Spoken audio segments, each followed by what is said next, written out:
টি-20 বিশ্বকাপে ৩ শর্তে ভারতের বিপক্ষে খেলবে পাকিস্তান। বাংলাদেশকে দিতে হবে ক্ষতিপূরণ।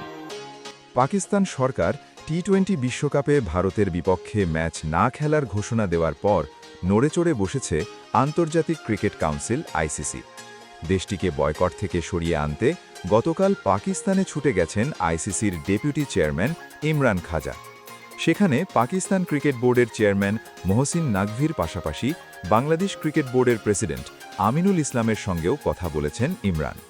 রোববার রাতে ৫ ঘণ্টারও বেশি সময়ের বৈঠকে পাকিস্তান ভারত ম্যাচ নিয়ে সিদ্ধান্ত পুনর্বিবেচনার জন্য ৩টি শর্ত দিয়েছে বলে জানিয়েছে টেলিকম এশিয়া স্পোর্ট।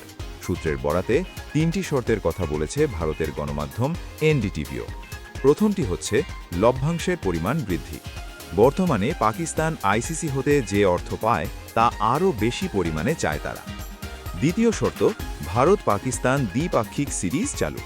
২০১৩ সালের পর থেকে দুই দেশ কোনো দ্বিপাক্ষিক সিরিজে খেলে না, আর সেটা ভারতের অনাগ্রহে। পাকিস্তান চায় দুই দেশ আবার সিরিজ খেলবে। পিসিবির তৃতীয় শর্ত আচরণ সংক্রান্ত। ২০২৫ এশিয়া কাপে ভারতের ক্রিকেটারদের পাকিস্তানের খেলোয়াড়দের সঙ্গে সৌজন্যমূলক হাত মেলাননি ভারত। পাকিস্তান এ ধরনের আচরণ দেখতে চায় না বলে জানিয়েছে।